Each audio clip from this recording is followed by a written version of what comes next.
Selamat datang dan selamat berjumpa kembali dengan saya, Inengah Kertabesung, kembali menyajikan pembelajaran jarak jauh mata kuliah ilmu kealaman dasar di Universitas Udayana dengan topik langkah-langkah pada metode ilmiah.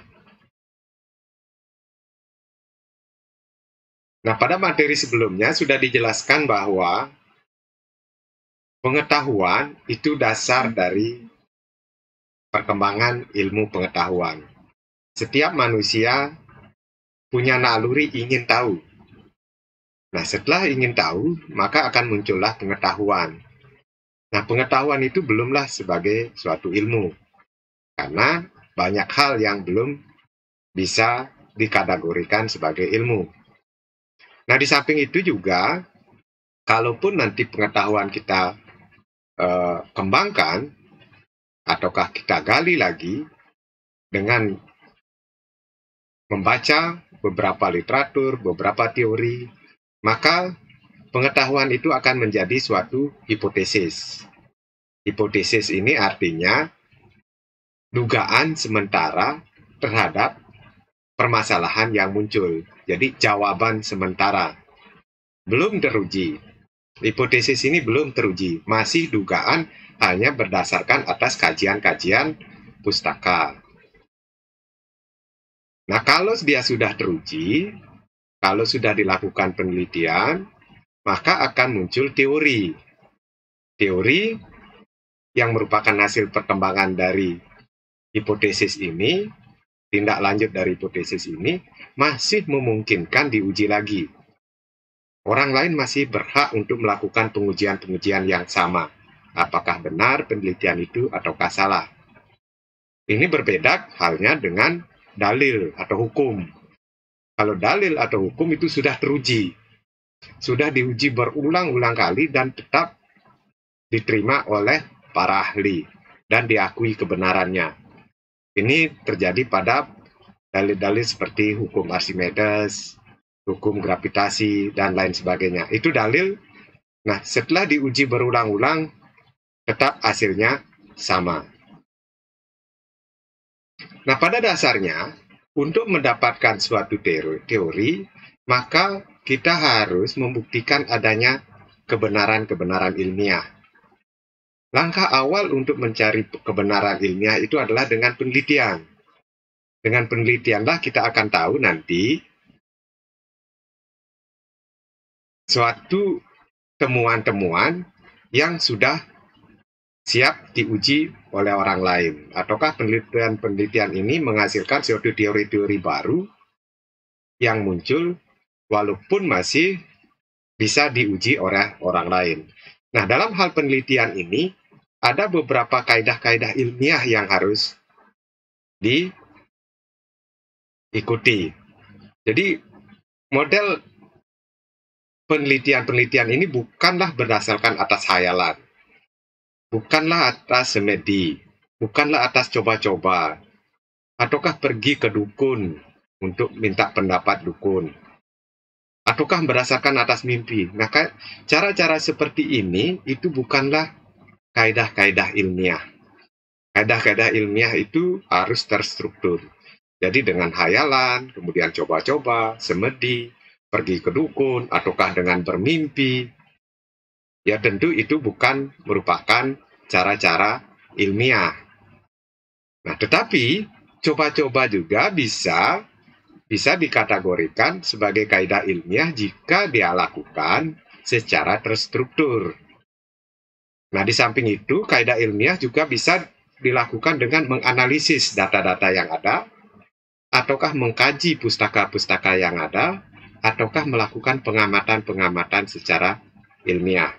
Itulah nanti kaidah-kaidah ilmiah inilah yang memunculkan nanti kebenaran ilmiah. Nah, untuk mendapatkan kebenaran ilmiah tentu didasari oleh masalah. Tentu akan ada masalah terlebih dahulu. Nah, kadang-kadang mahasiswa ini akan kesulitan mendapatkan masalah untuk mencari judul-judul skripsi misalnya, judul-judul penelitian. Apa sih yang harus kita kerjakan. Bagaimana sih mendapatkan judul penelitian itu? Sebenarnya, masalah itu bisa diperoleh dari membaca buku. Jadi pergi ke perpustakaan, kemudian membaca buku-buku. Nah, dari pembacaan-bacaan itu tentu nanti kalau kita secara seksama membaca secara serius, pasti akan ada masalah yang ditemukan. Kemudian, dari pengalaman kita bekerja pada suatu tempat, ataukah mengerjakan sesuatu, pasti akan menimbulkan atau menemukan suatu masalah-masalah baru.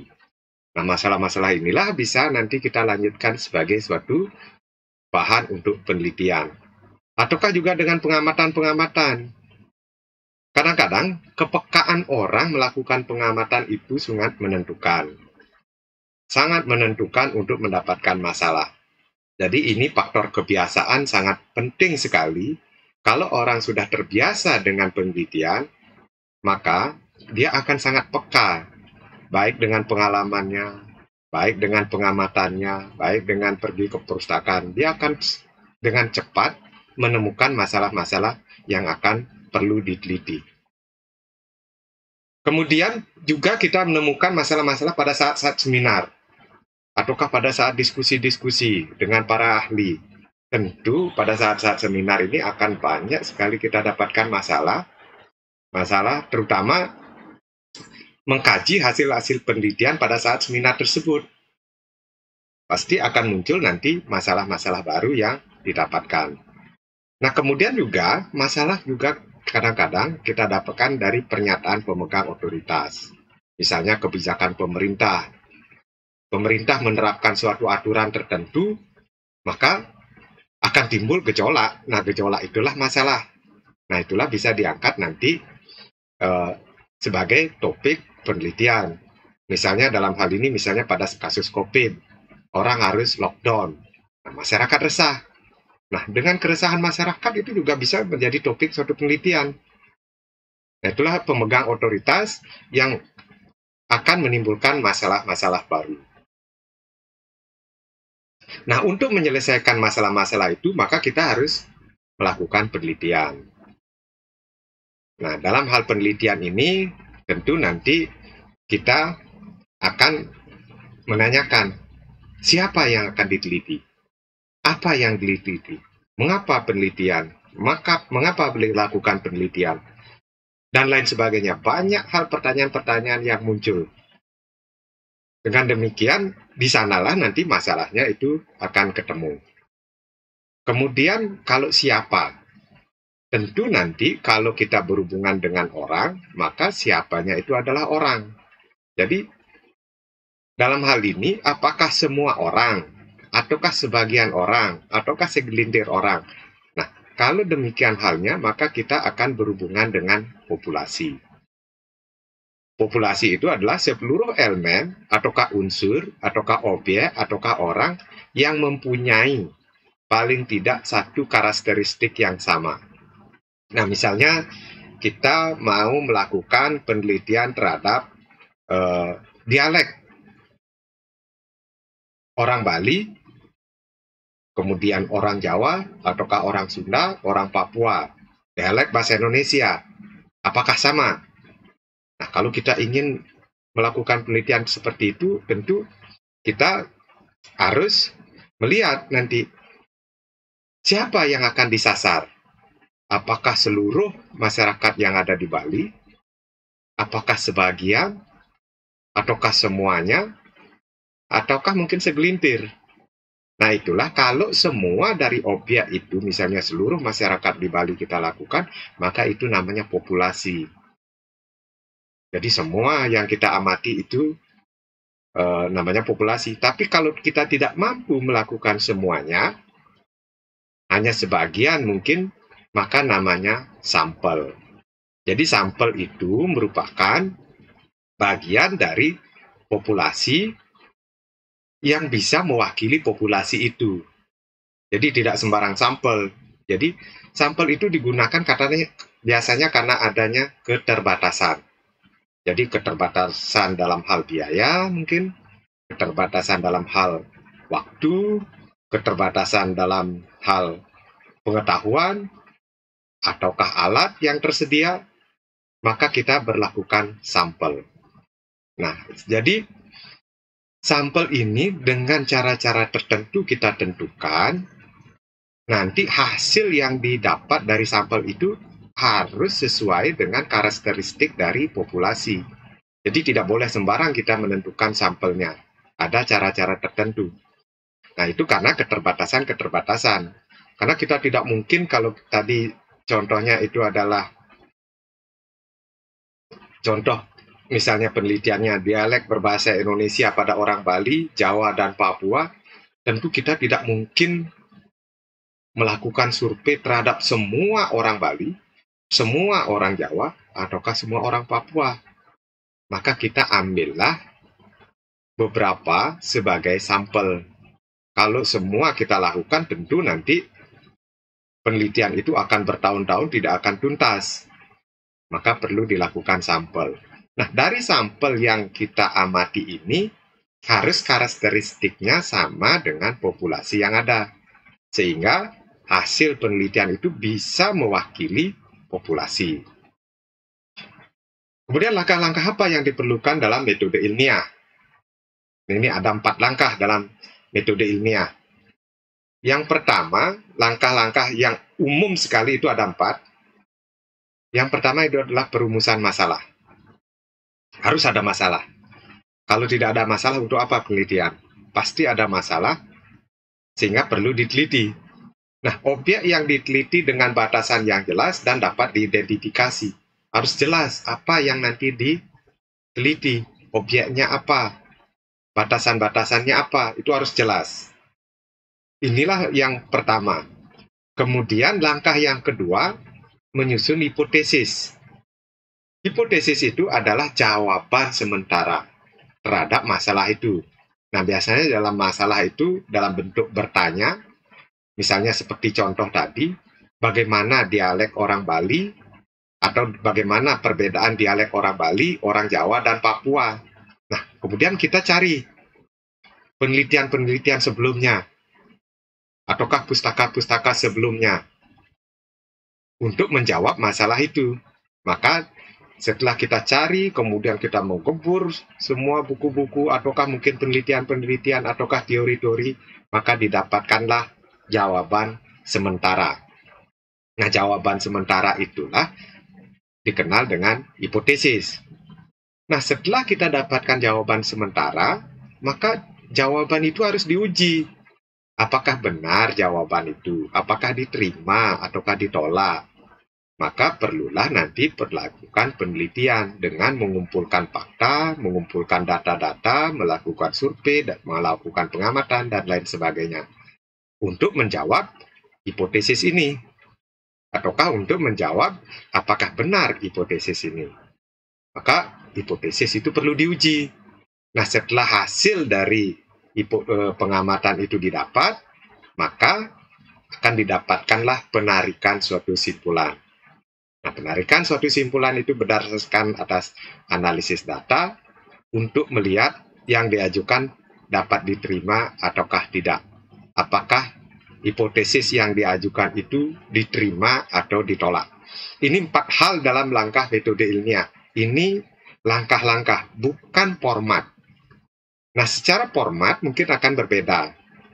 Nah, formatnya biasanya umumnya seperti ini. Yang pertama itu ada, untuk penelitian itu ada pendahuluan. Nah, di pendahuluan tentu akan ada latar belakang masalah, kemudian identifikasi masalah, ada tujuan dan manfaat, ataukah mungkin terpisah antara tujuan dan manfaat. Dan kadang-kadang beberapa penelitian itu tidak secara detail memisahkan mana latar belakang, mana identifikasi masalah. Tetapi semua unsur-unsur itu sudah terkandung di dalam pendahuluan. Jadi setiap penelitian, walaupun tidak dijelaskan latar belakang misalnya seperti itu, ataukah mungkin ini tujuan masalahnya, tidak detail seperti itu, tetapi dalam satu pendahuluan itu pasti mengandung latar belakang, tujuan masalah, identifikasi masalah, dan tujuan maupun manfaat. Kemudian yang kedua, setelah ada masalah, tentu kita mengumpulkan fakta-fakta dari penelitian-penelitian sebelumnya, ataukah teori-teori dari penelitian sebelumnya. Ini untuk mendapatkan jawaban sementara. Maka dikenal dengan kajian pustaka. Nah, setelah dapat kajian pustaka, dapatlah hipotesis. Nah, hipotesis itu perlu diuji. Dengan pengujian itu perlu metode untuk mengujinya.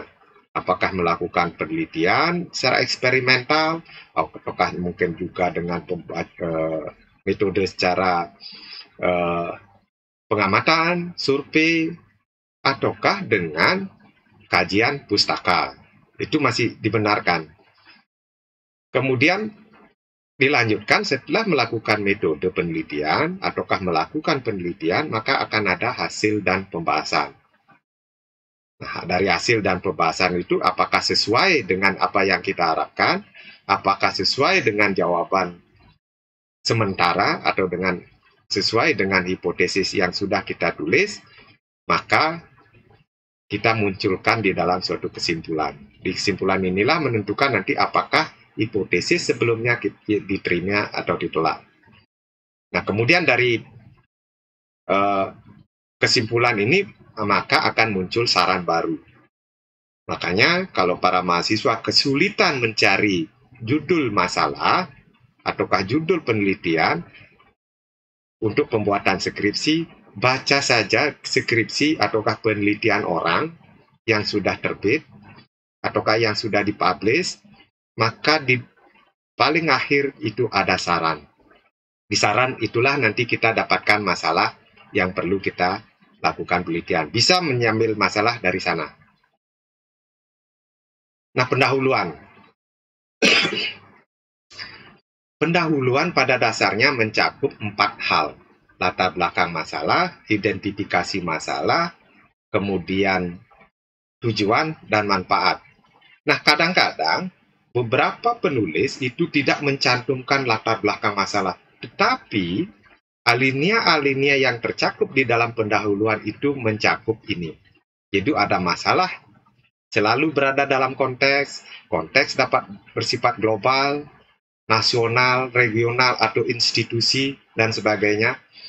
Nah, pada dasarnya, dalam pendahuluan itu, ide-ide kita tertuang di sana. Kenapa penelitian itu perlu dilakukan? Apakah memang belum pernah diteliti, ataukah mungkin apa yang kita harapkan itu berbeda dengan kenyataan, itu muncul di pendahuluan. Kadang-kadang kita sangat sulit menulis apa yang ada di pendahuluan. Kalau kita hanya mengandalkan, mengcopy dari tulisan-tulisan orang dimasukkan ke dalam pendahuluan, maka saya yakin pendahuluan itu tidak akan bagus. Karena dalam pendahuluan itu adalah ide kita, ide kreatif kita. Itulah yang kita munculkan, kemampuan menulis kita di sana muncul, sehingga pendahuluan itu seperti segitiga terbalik. Artinya apa? Kalau dalam penulisan pendahuluan itu dari bersifat umum, kemudian sampai ke sifat yang khusus atau spesifik. Nah, misalnya seperti contoh tadi, misalnya dialek dari orang Bali, perbedaan dialek orang bahasa Indonesia orang Bali, orang Jawa, dan Papua, maka di awal latar belakang, kita pasti menguraikan atau menyampaikan bahwa situasi Indonesia secara umum, dari Sabang sampai Merauke, terdiri dari beberapa pulau, kemudian terdiri dari suku bangsa. Nah, kemudian alinea berikutnya lebih spesifik lagi bahwa di Indonesia ada suku Bali, kemudian suku Jawa, kemudian suku Papua atau suku-suku yang lainnya. Nah, kemudian mengkerucut lagi masalah yang ada di Bali, Jawa, dan Papua. Kemudian terakhir itu pada yang lebih spesifik, itu adalah dialek. Bagaimana sih dialek orang Bali, orang Jawa, kemudian orang Papua secara mengkerucut. Sehingga nanti muncul suatu masalah, karena di ujung-ujung ini, itu muncul suatu masalah yang akan dituangkan dalam permasalahan atau identifikasi masalah. Di akhir ini akan muncul suatu identifikasi masalah. Nah, kenapa biasanya di dalam latar belakang itu kita perlu mengungkapkan alasan perlunya penelitian pada bidang tertentu di latar belakang. Kita harus menguraikan itu. Kenapa harus diteliti? Apa pentingnya? Karena nilai sebuah penelitian biasanya ditentukan oleh latar belakang. Orang membaca dengan latar belakang saja dibaca, bahwa orang akan tahu, oh ini penelitian sangat penting. Oh ini penelitiannya biasa-biasa saja. Oh ini penelitiannya sudah pernah dikerjakan. Nah, bagaimana kita meramu kalimat sehingga bahwa penelitian yang kita susun itu sangat penting, sangat bermanfaat. Itulah kita uraikan di dalam latar belakang. Nah, biasanya informasi yang disampaikan dalam latar belakang itu sehingga dianggap penting, biasanya tidak ada informasi sama sekali pada aspek tertentu, sehingga perlu diteliti. Tidak ada informasi.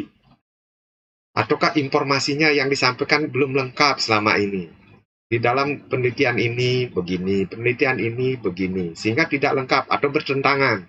Bisa kita sampaikan sehingga perlu dilakukan penelitian baru.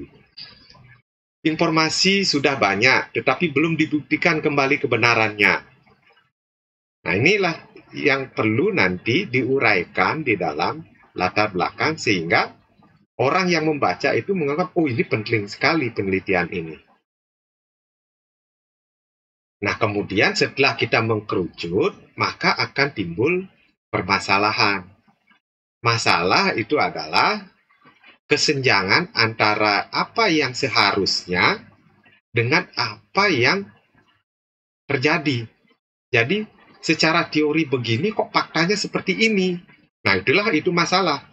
Jadi tidak sesuai antara teori dengan fakta. Atau mungkin istilah kerennya itu das Sein, das Sollen. Jadi antara teori harusnya dia begini, kok hasilnya begitu. Nah, itulah nanti suatu kesenjangan. Dengan demikian, kesenjangan ini perlu dilakukan penelitian. Jadi penelitian itu dilakukan untuk menutup atau menjawab kesenjangan itu sendiri. Nah, identifikasi masalah merupakan sebuah gejala dalam penelitian sosial tidak disebabkan oleh sebab tunggal. Kadang-kadang satu faktor berikatan dengan faktor lain, sehingga menimbulkan suatu perubahan.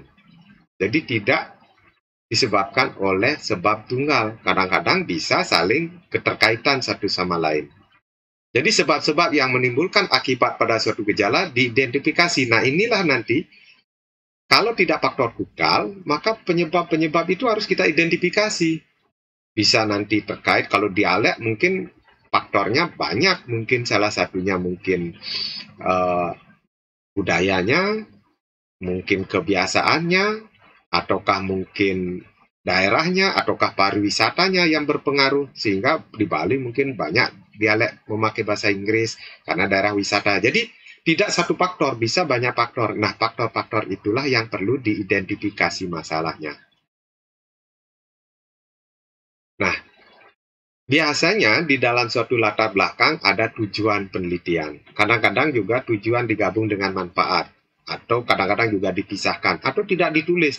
Tetapi secara prinsip ada muncul di latar belakang tujuan, walaupun tidak dijelaskan secara atau diuraikan bahwa ini tujuan penelitian. Bukan seperti itu. Tapi semua kalau kita baca seksama pasti ada tujuannya. Jadi tujuan penelitian itu meletakkan dasar untuk memecahkan beberapa penemuan penelitian sebelumnya ataupun dasar untuk penelitian selanjutnya. Jadi tujuan yang lainnya adalah memenuhi keinginan sosial. Saya ingin begini misalnya, ingin tahu masalah dialek bagaimana, apakah nanti ada perbedaan antara dialek orang Bali dengan orang Papua, seperti itu. Kemudian, nah tentu nanti dari tujuan itu akan mendapatkan suatu manfaat yang kita dapatkan dari penelitian itu. Mungkin manfaat ilmiah ataukah manfaat-manfaat yang lain. Nah, setelah latar belakang, kemudian format yang kedua itu kajian pustaka. Di dalam kajian pustaka ini, maka kita mengumpulkan teori-teori yang mendukung penelitian kita. Mengumpulkan temuan-temuan orang yang berhubungan dengan penelitian kita. Jadi semua aspek-aspek yang berkaitan dengan penelitian ini dimasukkan di dalam kajian pustaka. Tujuannya apa? Untuk mencari jawaban terhadap masalah yang kita temukan. Kita uraikan secara teori. Nah, setelah kita dapatkan berbagai teori, maka jawaban atas masalah yang muncul di latar belakang itu sudah kita dapatkan berupa hipotesis. Nah, karena ini jawaban berupa jawaban secara teori, maka dikenal dengan hipotesis ataukah disebut dengan jawaban sementara karena belum terbukti. Nah, dengan demikian hipotesis itu bukan sembarang dugaan. Jadi dugaan hanya dugaan sementara semata-mata tidak, tetapi dugaan yang didasari oleh ilmu pengetahuan yang sudah ada sebelumnya. Jadi teori-teori yang sebelumnya lah yang mendukung sehingga menimbulkan suatu dugaan. Jadi tidak sekedar untuk menduga-duga, bukan begitu, tapi dugaan sementara yang diakui kebenarannya. Nah, dengan demikian, hipotesis itu merupakan suatu jawaban sementara atas permasalahan. Misalnya kita bertanya pada permasalahan yang tadi, apakah ada perbedaan dialek antara suku Bali, suku Jawa dengan suku Papua? Maka setelah dikaji secara pustaka, maka didapatkanlah jawaban bahwa ada perbedaan. Itu contohnya. Itu tentu dengan membaca ataukah membahas ataukah mungkin menelaah teori-teori yang sudah ada. Dengan demikian itu baru sebatas dugaan sementara. Nah, dengan demikian pada kajian pustaka ini kita harus banyak membaca teori. Kumpulan dari berbagai teori kita masukkan untuk menguatkan jawaban sementara kita. Nah, ini untuk mendapat jawaban, itu hipotesis. Kemudian, nah setelah kita merumuskan suatu hipotesis, misalnya jawaban sementara dari contoh yang tadi, itu ada perbedaan dialek antara suku Bali, Jawa, dan Papua. Itu misalnya contoh suatu hipotesis. Ini sekedar contoh. Maka dengan demikian perlu diuji. Apakah benar dugaan itu? Nah, dengan demikian pengujian hipotesis itu merupakan pengumpulan fakta-fakta yang relevan sesuai dengan masalah. Jadi pengujian, diuji. Nah, disinilah nanti perlu metode penelitian. Jadi perlu metode-metode gimana sih caranya penelitian ini. Apakah kajian cukup dengan telah pustaka? Ataukah kajian pustaka? Ataukah juga dengan melakukan eksperimen-eksperimen tertentu, menguji tertentu, ataukah mungkin dengan melakukan survei sekian orang bagaimana, ataukah mungkin melakukan selebaran dikumpulkan, ataukah mungkin dengan melakukan pengamatan-pengamatan. Ini tujuannya untuk mendapatkan hasil. Nah, ingat, dengan metode penelitian seperti ini, maka kriteria ilmu itu sudah termasuk di dalamnya. Jadi pada materi sebelumnya, kriteria ilmu itu logis, objektif, metodik, sistemik, universal, dan kumulatif. Maka metode yang pada pengujian hipotesis itu harus jelas, harus logis, harus objektif. Kemudian metodenya jelas, terstruktur, sistematis, dan bisa dilakukan oleh orang lain untuk mengulang dengan cara yang sama.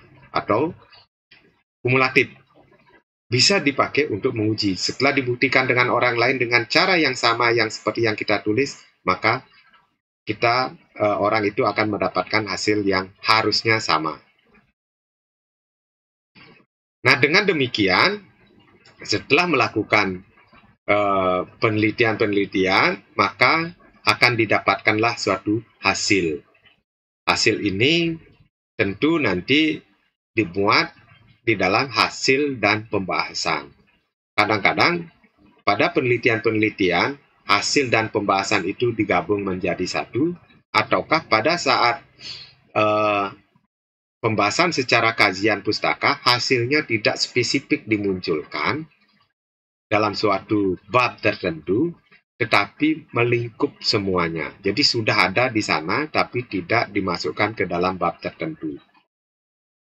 Nah, hasil-hasil inilah nanti dianalisis, kemudian diamati, kemudian fakta-fakta yang ada juga dianalisis, sehingga nanti dapat jawaban, ataukah dapat hasil, apakah hipotesis itu sesuai atau tidak.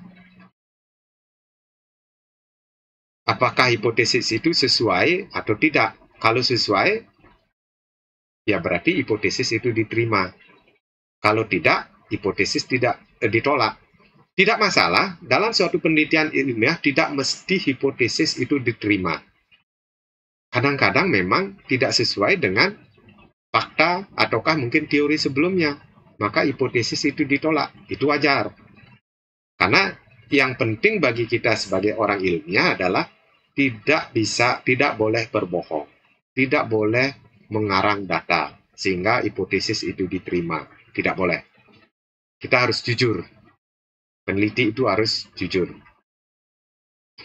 Nah, kemudian setelah penarikan kesimpulan, tentu akan mendapatkan saran-saran.